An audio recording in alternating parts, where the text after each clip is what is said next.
Quando nós nos aproximamos da mensagem espírita, existe uma certa tendência em a gente confundir dois conceitos: migração planetária e transição planetária, como se as duas coisas fossem uma.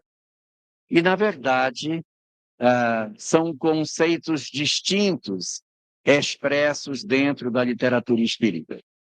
E nós vamos usar como base da nossa conversa de hoje o livro dos Espíritos, de Allan Kardec, aqui na edição da Federação Espírita Brasileira.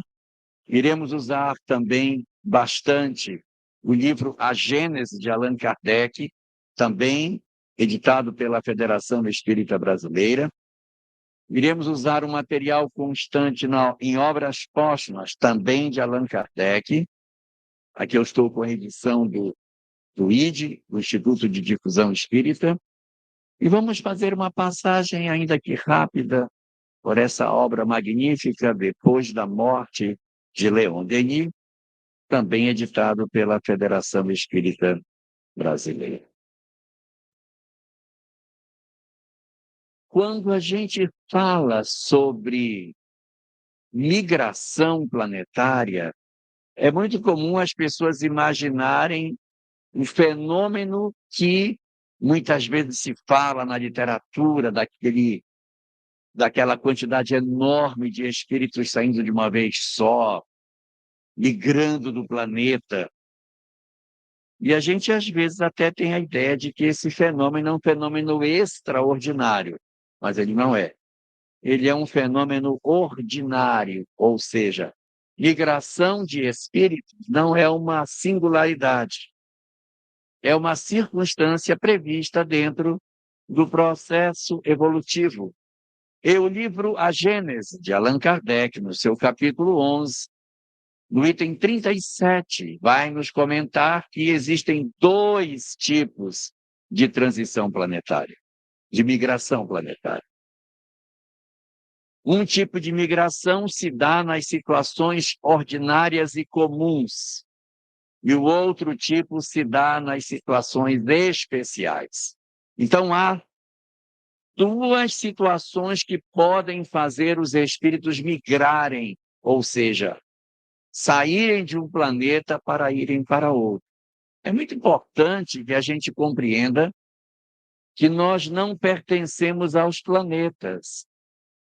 A questão 76 do Livro dos Espíritos, que abre a segunda parte da obra, nos diz que os espíritos são os seres inteligentes que habitam o universo.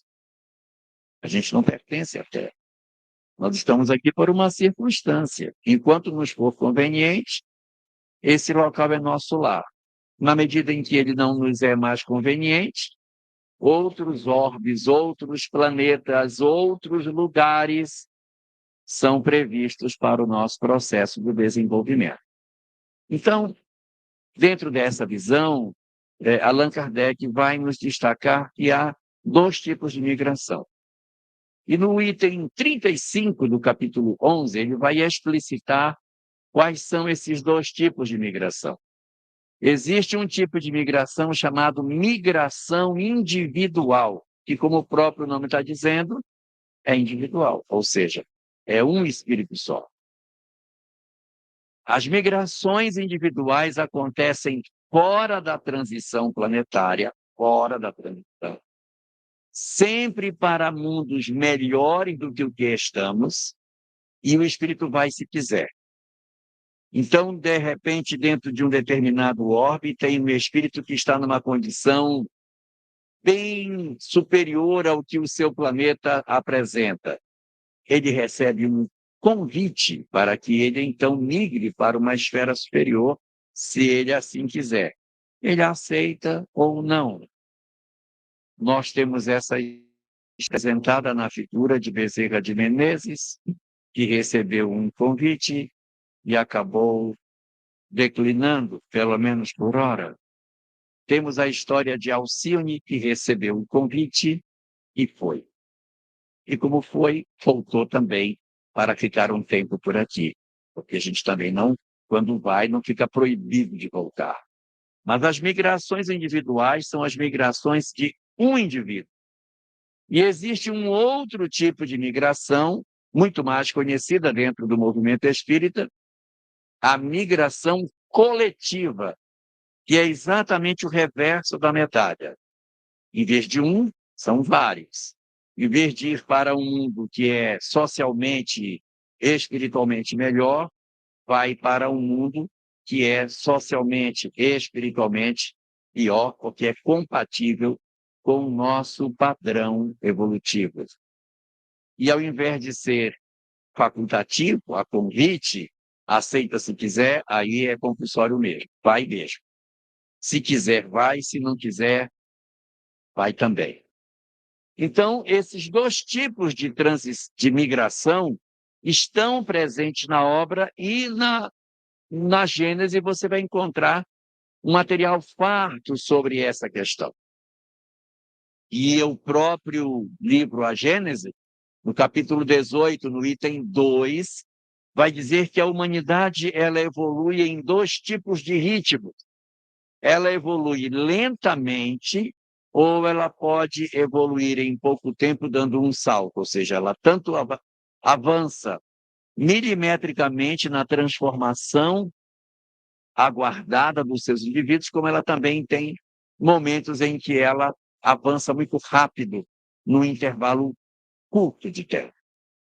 As transições planetárias apontadas nessa mesma obra, a Gênese de Allan Kardec, são os momentos em que acelera o mecanismo de transformação dos planetas por uma série de fenômenos que vão acontecer na dinâmica da transformação dos orbes na chamada transição planetária. Mas o que seria, na verdade, a chamada transição planetária? As chamadas transições planetárias são as etapas da história dos planetas em que eles começam a apresentar característica de dois estágios consecutivos ao mesmo tempo. É como se fosse o nascer do Sol ou o pôr do Sol, em que você vê o dia e vê a noite juntos, mesclados. Então, a transição planetária ela é exatamente esse período de lusco-fusco em que o planeta apresenta determinadas características, mas apresenta outras também. Então, nós vamos observar nas chamadas transições planetárias a presença de duas características. Não é para nós imaginarmos que essa evolução se dá como se fosse uma escada. Estamos num degrau e passaremos para outro degrau, porque se fosse assim, nós dormiríamos demônios e acordaríamos anjos, e não é desse jeito.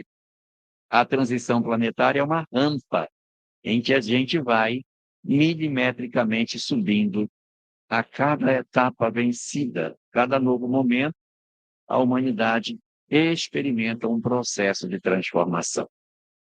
Na leitura daquilo que o livro O Evangelho segundo o Espiritismo, também de Allan Kardec, também em publicação pela Federação Espírita Brasileira, nos apresenta no seu capítulo 3º, quando fala que há muitas moradas na casa de meu Pai e a progressão dos mundos, vai nos falar que, didaticamente, nós estaríamos num estágio evolutivo chamado de provas e expiações, onde o mal sobrepuja o bem. E iríamos para um estágio seguinte, mundo de regeneração, que não é mundo superior, ou seja, o bem ainda não supera o mal, é apenas um lugar onde as pessoas estão desejosas. Tá? O mundo de regeneração não é um local formado de espíritos superiores, não é. É formado por uma sociedade onde os seus integrantes desejam se transformar. Observemos que o nome que Allan Kardec coloca nesse estágio evolutivo não é mundo de regenerados, é mundo de regeneração. Ou seja, é lá que a gente vai empreender o nosso processo de mudança. Então, não é um lugar maravilhoso. Em relação à Terra, é. Mas ele não é uma coisa assim que a gente possa dizer, nossa, essa sociedade é extremamente mais evoluída que a nossa. Não, ela é até parecida. A diferença é que lá as pessoas estão querendo ser melhor, nós estamos desejosos de transformar as nossas vidas e sermos indivíduos em melhores condições espirituais.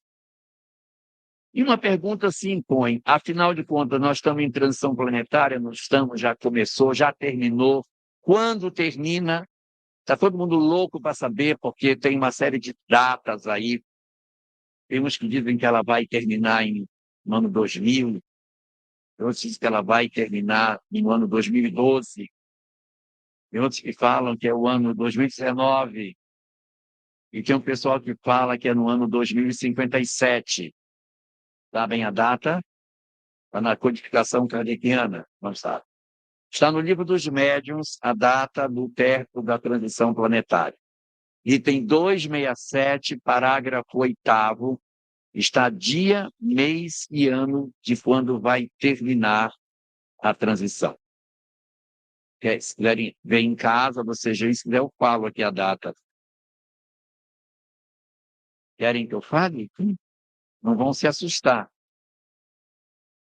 Lá nesse item, parágrafo 8º do item 267, Allan Kardec diz: reconhece-se ainda os espíritos levianos pela facilidade com que predizem data. Os espíritos superiores nunca marcam datas. Quando muito, dão indícios de algo que venha a acontecer.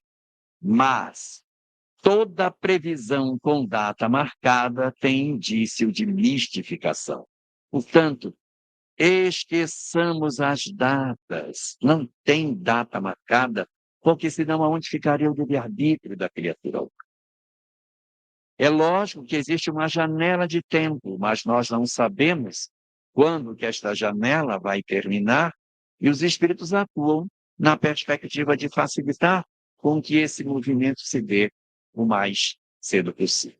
Capítulo 24 do livro A Caminho da Luz, de Emmanuel, por Chico Xavier, publicado pela Federação Espírita Brasileira, capítulo 24, penúltimo parágrafo, diz que haverá uma reunião que vai acontecer de espíritos responsáveis pelo planeta Terra para definir o que vai acontecer com a Terra.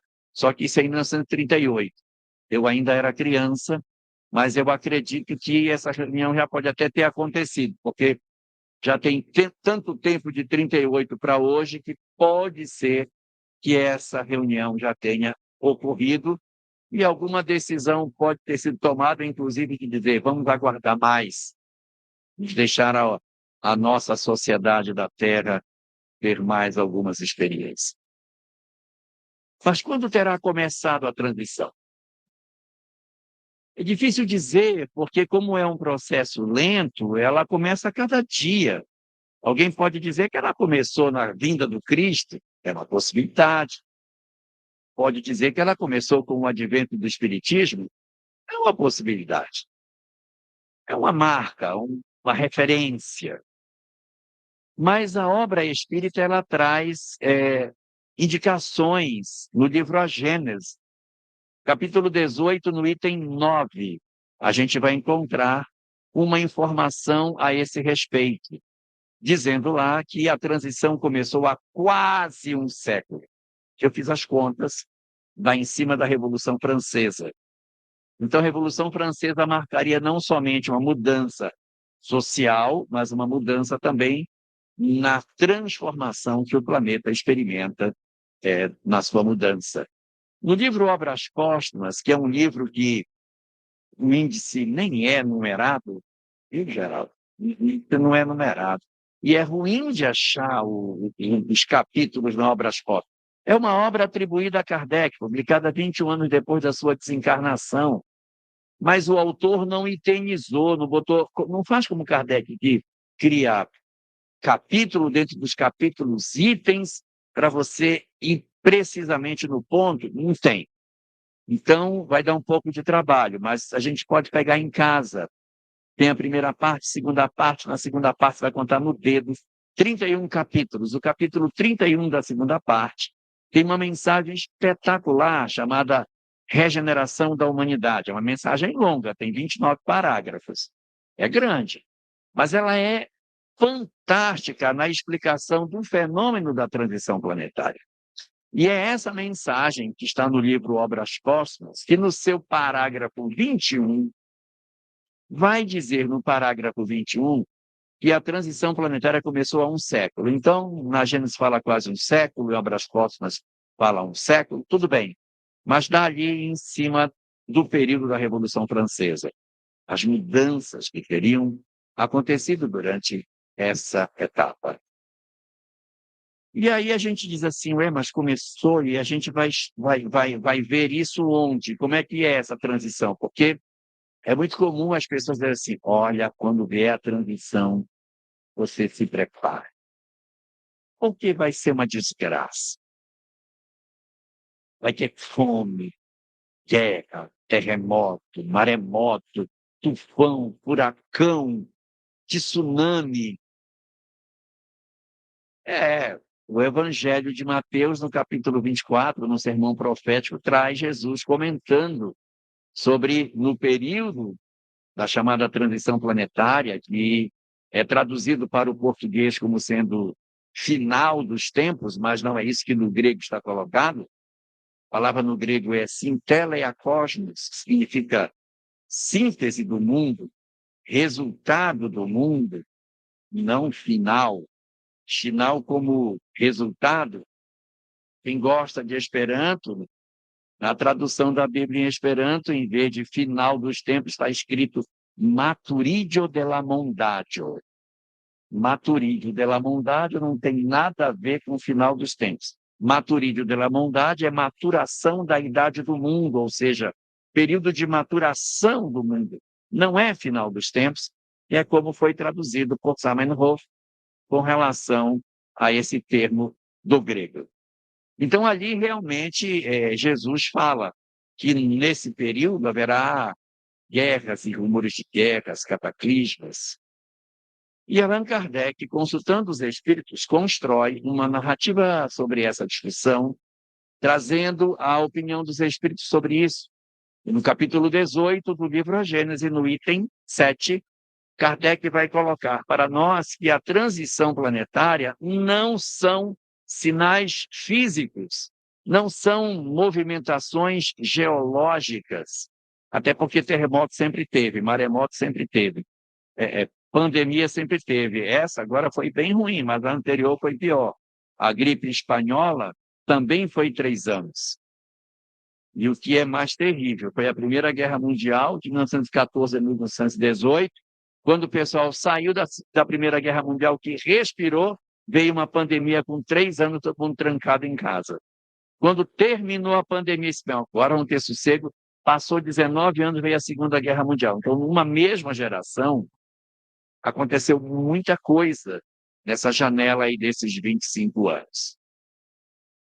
E nós sempre tivemos fenômenos de guerra, maremoto, terremoto, furacão, tsunamis.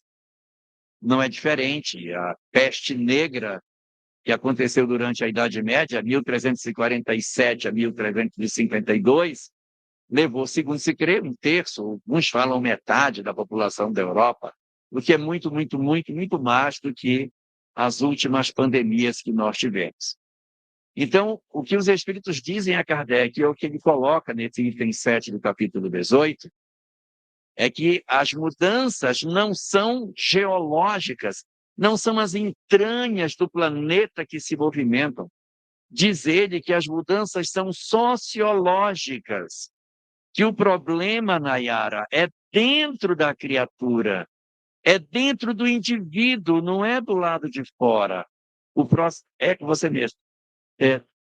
Não é do lado de fora da criatura, não é o planeta, é o indivíduo que está passando por um processo de refazimento das suas energias. A transição planetária, portanto, ela seria, a bem da verdade, não uma transição do planeta, seria uma transição da humanidade planetária.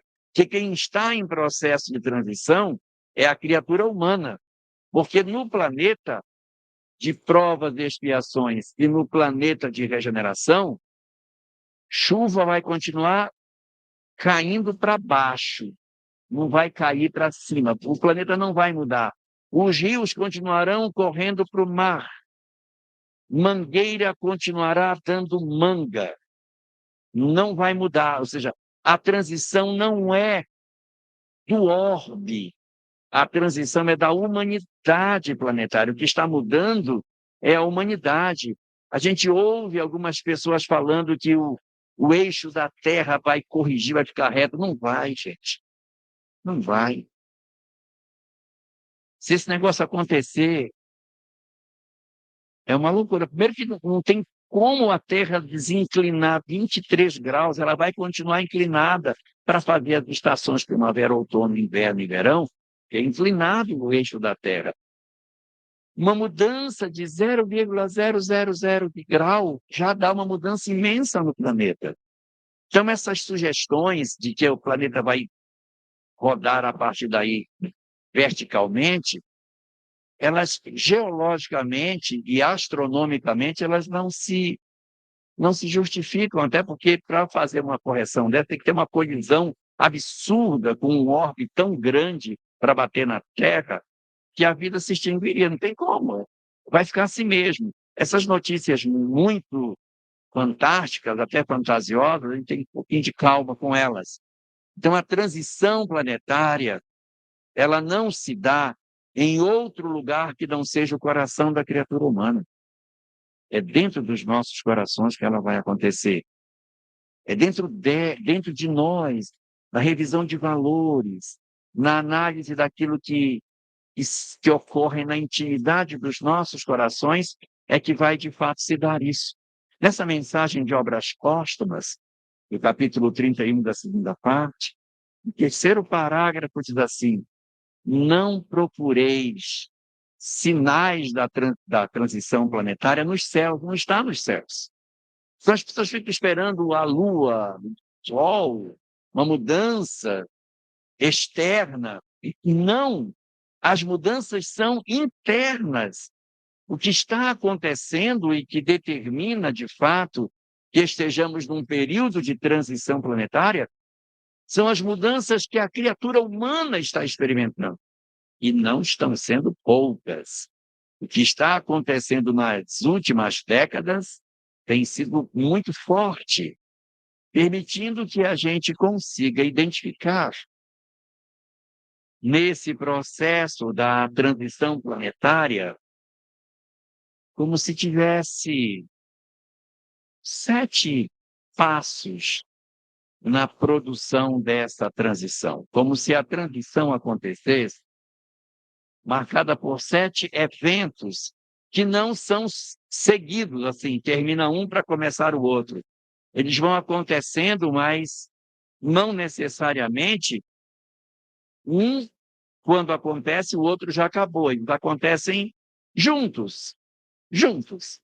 Então, o primeiro sinal da transição planetária, e que a gente enxerga pela literatura espírita, que seria ali naquela janela da Revolução Francesa, não é a Revolução Francesa em si. Porque a Revolução Francesa, em princípio, o que foi que ela fez? Decapitou os reis franceses. Na visão estreita, foi uma mudança de regime político. Mas, ao mesmo tempo que a Revolução Francesa decapitou os reis, ela também destronou a fé. Porque, a partir da Revolução Francesa, um movimento muito forte de negação de tudo aquilo que ligava o homem à religião foi iniciado. E a gente entende por que isso aconteceu. Porque os séculos anteriores da Revolução Francesa foram séculos marcados por uma intolerância religiosa muito forte. Havia muita perseguição, muita tortura, morte. A religião levava as pessoas à morte. Nós mesmos, éramos nós, não eram outras pessoas, éramos nós mesmos que em outros momentos, vestido a capa de sacerdotes, porque nós não estamos aqui para criticar nenhuma outra religião, de forma alguma, Mas nós mesmos, equivocados como estávamos, tomávamos aquela fé e usávamos como instrumento de perseguição. Então, isso gerou muita revolta, muita rejeição ao pensamento religioso. Então, a Revolução Francesa, além de servir como um instrumento de mudança de regime, também trouxe para o cenário de discussão a ruptura com a fé. E, a partir dali, cria-se uma proposta. É a primeira vez na história que o homem decide caminhar sem Deus. Desde o princípio da humanidade, a fé sempre acompanhou a criatura humana, sempre. Não há nenhum povo antigo que não tivesse uma forma de expressão religiosa. Todos. E ao longo de toda a história, até a Revolução Francesa, o homem sempre caminhou inspirado pela fé. Fosse uma fé mais ou menos racional, cometesse excessos ou não, não está em discussão isso, mas o homem caminhava com fé. Quando vem a Revolução Francesa, há uma ruptura, e a humanidade decide que ela seria mais feliz sem Deus. E inicia-se um movimento de perseguição a todos os pensamentos religiosos. Pouco se fala mais na Revolução Francesa, os sacerdotes católicos foram todos mortos. Foram mortos dentro da nave das suas próprias igrejas. Todos os bens da igreja foram confiscados pelo Estado. O regime de Robespierre, regime do terror, que estabeleceu o regime revolucionário, ele criou uma nova religião chamada o culto à razão e usava os templos católicos como lugar onde essas expressões de religiosidade, se é que a gente pode assim chamar, eram cultuadas, o culto à razão. Não havia mais nada. A Notre Dame tinha encenações nesse sentido, mas a fé, no sentido da conexão com o cristianismo, ela foi rejeitada durante esse período e nunca mais essa ferida cicatrizou na França. Até hoje, ainda existe um distanciamento entre a sociedade francesa e a religião por conta dos excessos cometidos durante o período da Revolução. Então, não é exatamente a Revolução Francesa que marca o período da transição planetária. É a ruptura do homem com a fé. A ruptura da criatura humana com os padrões de religiosidade que se tinha até então e a decisão corajosa de caminhar sem Deus. Seríamos mais felizes, segundo esse entendimento, porque não teríamos mais as peias da religião para ditar as regras, para fazer com que as pessoas obedecessem a algum conjunto de regras, todos seriam livres e, portanto, seria muito mais interessante. Então, o primeiro sinal de que nós entramos numa transição planetária é a ascensão do ateísmo como pensamento dominante do Ocidente. A partir daquele momento, o ateísmo toma as rédeas do pensamento ocidental e nós começamos uma nova caminhada a partir daí, na crença de que conseguiríamos montar uma sociedade mais feliz a partir desse momento. Esse é o estágio número 1. O estágio número 2, que se segue ao primeiro, é a resposta da espiritualidade a esse caminhar vendado que o homem faz quando decide caminhar distante da fé. A resposta da espiritualidade são os fenômenos mediúnicos que dariam início à percepção da realidade espiritual no seio do ateísmo. Dentro do seio do ateísmo, na própria França, que estava contaminada pelas ideias do ateísmo, vai surgir ali todo o conjunto de pesquisadores, e aí não me refiro apenas a Allan Kardec, mas ao conjunto de outros que, junto com ele, realizaram as grandes pesquisas do século XIX, onde se destaca Ernesto Bozano, nós temos César Lombroso, Alexander Aksakov, William Crookes, Camille Flammarion, Gabriel Delany, o próprio Leon Denis, com algumas pesquisas na área científica, mas um gigantesco trabalho no campo filosófico, E alguns ingleses, como Sir Arthur Conan Doyle, Coronel de Rochas, e tantos outros grandes homens de ciência que se debruçaram sobre o fenômeno espírita para investigá-lo. E Allan Kardec, tomando esse conjunto de manifestações, faz as suas reflexões sobre a consequência moral daquela verdade, edificando assim a doutrina espírita, que vai oferecer para nós um manancial imenso de verdades que nós poderíamos dizer, parafraseando Leon Denis na obra Depois da Morte, aonde ele apresenta a doutrina espírita como a divulgação para todos da chamada doutrina secreta. Sim, a doutrina, na essência das verdades que o Espiritismo nos traz, era conhecido como doutrina secreta há muito tempo. Assim era nos Vedas, assim ensinou Krishna, assim ensinou Buda, assim ensinou Hermes Trismegisto, assim ensinou Pitágoras, Sócrates. Grandes iluminados do passado estudavam essas mesmas verdades que o hinduísmo chama de Sanatana Dharma. O que é Sanatana Dharma? Dharma é verdade, conhecimento, ensinamento.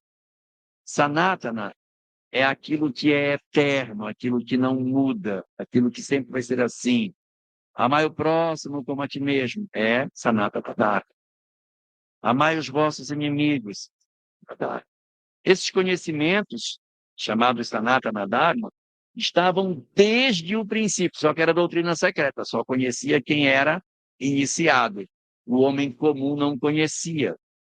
Quando a doutrina espírita vem, o que faz ela? Revela para a humanidade, de maneira universal, o conhecimento que era das doutrinas secretas.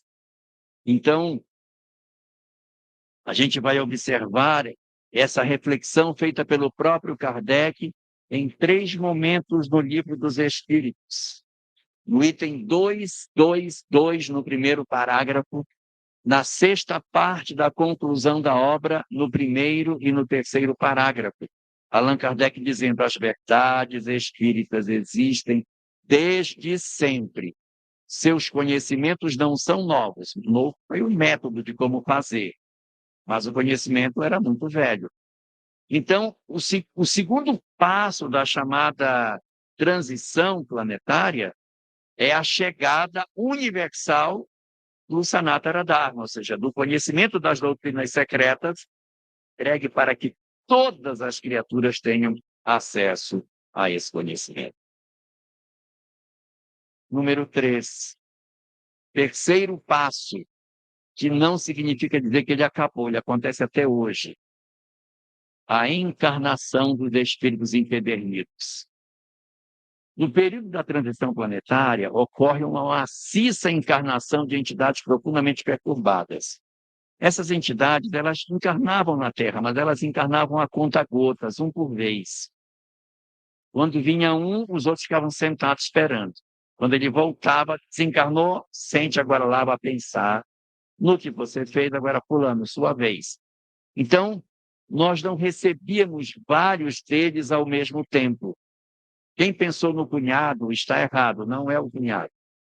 São espíritos empedernidos mesmo, que quando eles encarnam... Não, não é, minha filha, não é ele. São espíritos assim, os senhores da guerra, pessoas que realmente promovem transformações muito profundas na estrutura do tecido social. São entidades terríveis. E quando chega na transição planetária, eles encarnam de maneira bastante volumosa. Era um conta-gota, quando chega na transição, não troca por uma torneira, simplesmente deixa o cano aberto.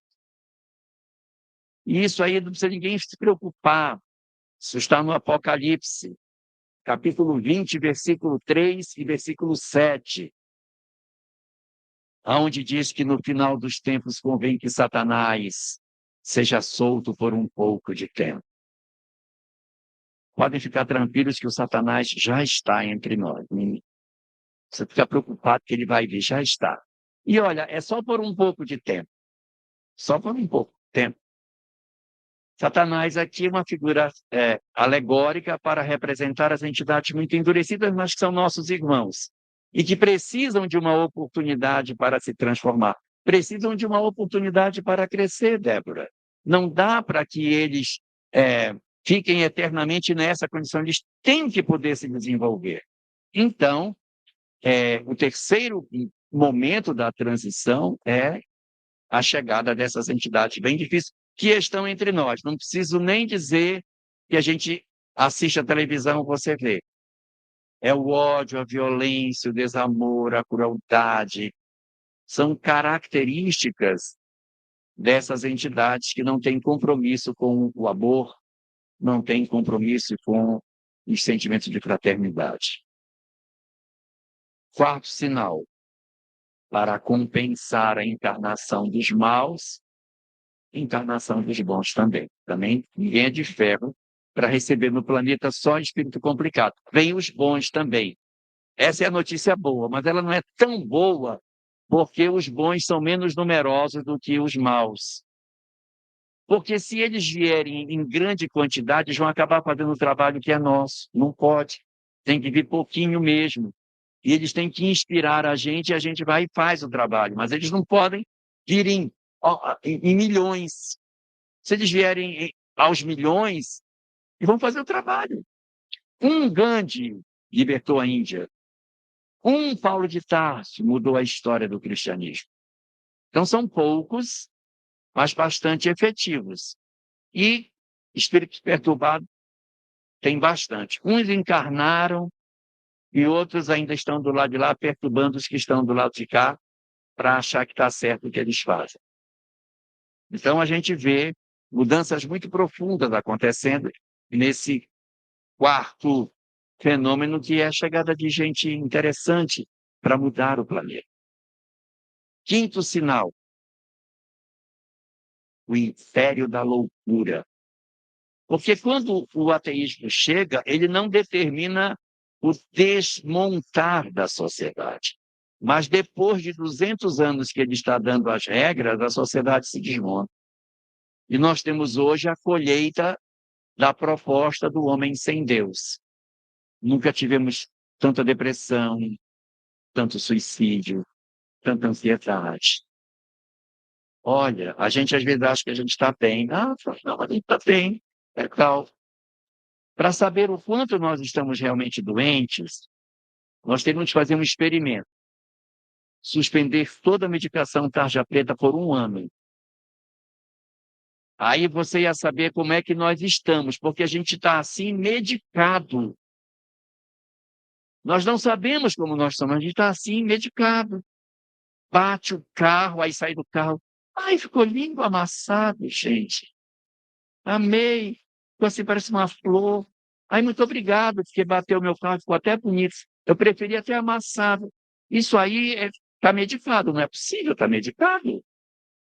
Então, para eu saber como eu sou, eu preciso me ver sem uma medicação. Não estou dizendo para ninguém suspender a medicação, não, tá?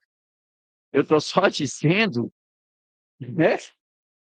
Não é para ninguém suspender, só para a gente ver o quanto de nós estamos adoecidos.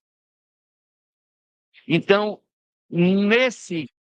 nessa etapa, nesse quinto passo da transição, ocorre o império da loucura. Nós nunca tivemos tanta perturbação no planeta como a gente tem hoje, gente. Nunca teve. E era para a gente estar bem melhor, porque a gente já aprendeu tanta coisa, mas é impressionante como a gente aprende no ouvido, mas no coração não aprende.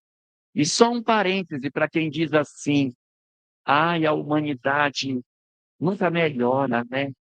Está sempre do mesmo jeito, a gente parece que não aprende. Também não é verdade. Não sei se alguém aqui sabe fazer nhoque. Quem já cozinhou nhoque na vida? Ninguém faz nhoque. Então, eu vou explicar como é que faz nhoque. Você prepara a massa do nhoque e joga na água fervente. Na hora que ele boia, o que você faz? Tira. É o que acontece no planeta. Bota todos os espíritos naquela água fervente. Os que começam a boiar, a gente vai tirando. Esse já aprendeu, tira. Então, a humanidade não tem os mesmos espíritos de 2000 anos atrás. Quem aprendeu já não está aqui. Quem está aqui é quem ainda não aprendeu. Por isso que parece que a gente não avança. Porque quem já se iluminou não tem por que estar aqui.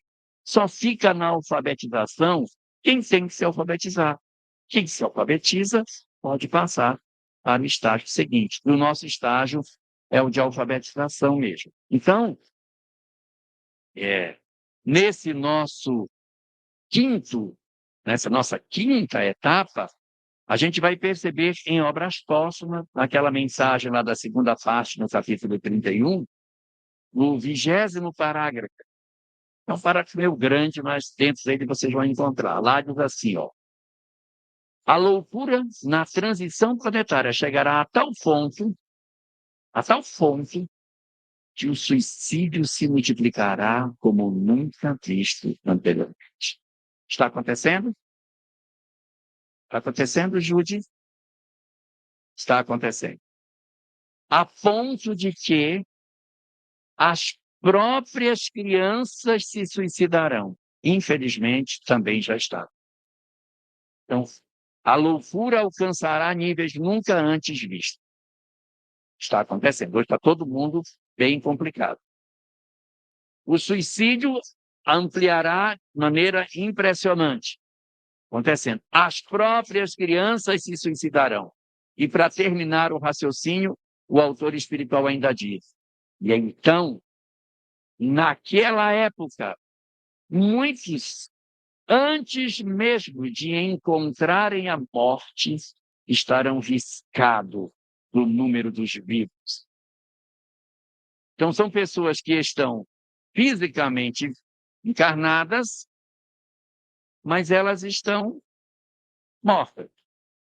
Não é para pensar naqueles zumbis de filme que comem o cérebro das pessoas, mas são indivíduos que hoje vivem completamente alienados, completamente desconhecedores das coisas. Esse é o grave problema. Esse é o grave. Então, assim, nós temos o problema da alienação, da drogadição, da viciação, em que as pessoas estão completamente fora da realidade. Então, esse é um problema.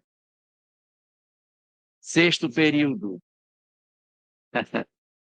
o período do testemunho. Não começou ainda, tá? O período do testemunho vai ser a gente, nesse mar de loucura que o planeta está, nós darmos o testemunho efetivo do nosso processo de compromisso com essa verdade. Ninguém acha estranho, não, o fato de que está todo mundo no Brasil e tem pouca coisa do lado de fora em termos de espiritismo? Por que tem tanta literatura em português e tem tão pouca literatura em outros idiomas? Por que tem tanta casa escrita no Brasil e tem tão pouca do lado de fora? Se o governador é planetário, qual é o sentido que tem eu ter um lugar com tanta gente e tão pouco do lado de fora? Não parece lógico? Isso aqui é um centro de formação de mão de obra. Nós estamos agora na encarnação em que nós estamos sendo formados. Nós estamos fazendo mestrado e doutorado em Espiritismo.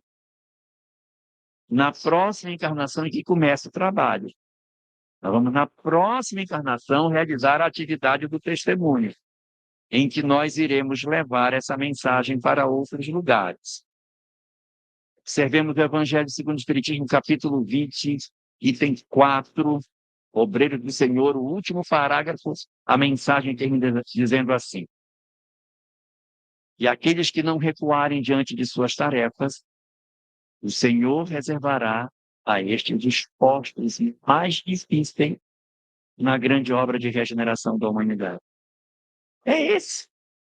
Os postos difíceis é a gente dar o nosso contributo em outros lugares, que não aqui. É a oportunidade de nós servirmos não necessariamente como espíritas, mas é nascer como artistas, como cientistas, como filósofos, como educadores, como políticos, em outros lugares do planeta. Alguns vão ter que ficar por aqui, outros vão ter que ir. Não tem jeito. Não dá para ficar todo mundo aqui. Então, a expectativa é que nós depois nos espalhemos pelo planeta. Se é verdade que o Brasil é o coração do mundo, a pátria do Evangelho, se o Brasil é o coração, o mundo é o corpo. Se o Brasil é o coração, o mundo é o corpo. Qual é o papel do coração para o corpo? O que é que o coração faz para o corpo? Hã? Bombeia sangue. Nós somos o sangue. O coração, nesse momento, está se enchendo de sangue. E daqui a pouco ele vai bombear, e as hemácias, que somos nós, vamos levar o nosso oxigênio do amor para oxigenar todo o corpo. E a gente tem que pegar bastante oxigênio, tá? Para poder levar esse oxigênio para outros lugares, para realizar o processo de transformação. Os espíritas, portanto, podem esquecer essa ideia de que eles vão, eu vou migrar, não sei porque escuta esse negócio, coitadinho de mim, porque quando eu desencarnar vou para o umbral. Tá. Gente, quem trabalha com reunião mediúnica já deve ter percebido isso. Os nossos companheiros, quando desencarnam, não vêm do umbral da comunicação. Eles vêm de um hospital. Olha a festa quando chega lá. É desse jeito. É uma festa no mundo espiritual, foguetes, né? Nos recepcionando. Olha aí. E aumenta cada vez mais. Por quê? Porque está voltando um trabalhador para o mundo espiritual. É desse jeito quando a gente chega. Então, não é uma coisa sofrida. Pode observar que quando a gente desencarna, que vai para a reunião mediúnica da comunicação, estou me recuperando, estou junto com os amigos, estou me refazendo, não está maravilhosamente bem, mas também não está no local de sofrimento, gemendo. Eu não sei de onde os espíritos tiraram esse negócio, dessa gemessão danada. E, e quando chega na parte da transição planetária, é a mesma coisa. Porque eu vou migrar. Não vai. Não vai. Os espíritas não vão migrar, porque o investimento está muito alto para migrar. Então, agora, com esse investimento, é ficar. O que não quer dizer que vai ser fácil, porque a gente vai migrar para outros lugares, para outros ambientes do planeta, onde a gente vai dar o nosso contributo.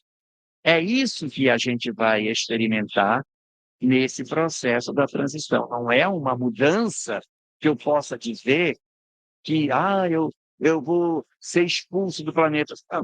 Muito provavelmente não. A gente vai ficar, mas para dar o contributo em outros lugares. É isso que está no item 27, no capítulo 18 da Gênesis, quando fala daqueles que vão migrar para outros lugares do planeta para dar o contributo. Os únicos que vão migrar da Terra também estão no item 27 do capítulo 18 da Gênesis. Aparece no item 17 do capítulo 18 e aparece no item 27, nos dois momentos. Quais são os espíritos que migrarão da Terra? Migrarão da Terra os maus não tocados pelo bem. São as pessoas que fazem o mal e se comprazem no mal. Não me parece que seja o nosso espírito. São pessoas que fazem o mal e sentem prazer no mal que fazem. Esse não é o nosso perfil, não. A gente pode não ser uma coisa maravilhosa, a gente é pelo menos o mal tocado pelo bem, né? Porque o mal não tocado pelo bem, depois passo de novo. O mal tocado pelo bem chora, lamenta, faz de novo, mas chora, sente culpa. Nós estamos mais nesse segundo grupo. E esse segundo grupo, ele não tem como previsão sair do planeta. Se tiver migração, migração intraplanetária, sai daqui e vai para outro canto, mas fica na Terra. Não tem previsão de retirada do planeta. Não é isso que está colocado. Mas se alguém ainda tiver dúvida, não, mas eu acho que não, eu acho que eu vou migrar mesmo. Então, você consulta no capítulo 18, item 28, que estão as 4 características de quem vai sair do planeta. A gente não tem essas características. E está também naquela mensagem de Obras Póstumas, no 13º parágrafo da mensagem. 4 características para a gente ver que a gente não vai migrar. Primeira, são revoltados com Deus, têm ódio de Deus. espirituais. Segundo, porque são revoltados com Deus, têm ódio de Deus, não querem saber de Deus, enxergam só a vida material e por isso são apegados à vida material. Também nós somos assim, com ódio e achando que a vida é só material agarrado. Terceiro, por terem ódio de Deus e serem apegados às coisas materiais, tem uma terceira característica.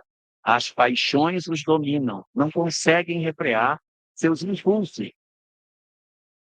às vezes, né? Mas pelo menos é sempre. E o quarto, são dominados pelas imperfeições. Não é o nosso perfil, não é o nosso perfil. Então, quem está querendo fazer as malas, desfaça. Agora, se você fechou a cartela desses 4 pontos, continue preparando as malas, porque pode ser que seja o nosso momento de partida. A grande questão que nos importa considerar dentro de tudo isso é como é que nós estamos inseridos nesse trabalho. E às vezes, Valdete, cadê a Valdete? Às vezes, Valdete, tá? Às vezes a gente acha que para a gente ficar, nós teremos que fazer um trabalho colossal no planeta, nós vamos ter que fazer. E não é verdade. Não é preciso fazer um trabalho colossal. Paulo de Tarso, quando viu a luz na estrada de Damasco, disse assim: Senhor, o que tu queres que eu faça? Igual a gente. Senhor, o que tu queres que eu faça para ficar na terra? O que tu queres que eu faça? E naquela oportunidade de Paulo de Tarso, a resposta que ele recebeu foi: entra na cidade que te será dito o que haver de fazer. Para nós, entra em casa que te será dito o que haver. Vai para casa para saber o que vai fazer. Não fuja de casa. Porque no lar é onde estão os grandes desafios e as grandes oportunidades de sublimação das nossas almas. Todos nós que achamos que o trabalho de edificação da criatura está lá fora, não compreendeu a essência daquilo que a doutrina espírita nos fala, sobre a importância da família para o nosso grande mecanismo de transformação espiritual. Então, que a gente reflita de maneira bastante madura sobre as oportunidades que a vida nos está dando dentro de casa para restaurar uma relação rompida, para dar efeito de perdão, conseguir se aproximar de alguém que a gente tem dificuldade, fazer esforços. Pode ser que a gente não consiga realmente recuperar, pode ser, mas eu, pelo menos, preciso me recuperar disso. Pode ser que eu não consiga transformar o outro, até porque o objetivo não é mudar o outro, é mudar a mim mesmo. Mas é importante que eu saia da vida tendo a condição de saber que eu venci, sim, todas as dificuldades que a vida me apresentou com relação a essa grande vivência dentro do lar. Nós temos todo o ferramental para fazer essa mudança. Nós temos todo o ferramental. A gente sabe doutrina espírita, sabe de política da vida, tudo. A gente só não faz a mudança pelo mesmo motivo que o sapo não lava o pé. É só por isso que a gente não faz a mudança. Porque não nos falta mais nada, nós temos todo o aparelhamento. Então, que a gente aproveite as oportunidades que a vida está dando, porque na próxima existência, talvez a gente não renasça espírita, tá bom? Então, tem que levar dentro do coração essa verdade, para conseguir dar o grande contributo que o Cristo espera que a gente faça nessa próxima etapa. Portanto, aproveitemos bastante as lições que a gente vai ter na Semana Espírita, que começa a partir dessa noite, e teremos uma semana para refletir sobre todos esses assuntos e incorporar nas nossas almas as verdades que o Espiritismo nos oferece, para que a gente faça a melhor transição dentro de nós e nos edifiquemos, porque é assim que vai ser. A transformação de um por um terminará promovendo a transição de todos os planetas. Boa sorte para todos nós nessa tarefa e que Deus nos abençoe nesse magistral movimento de ir ao encontro de nós mesmos para sublimarmos as nossas almas com o despertar do amor. Uma boa noite para todos nós.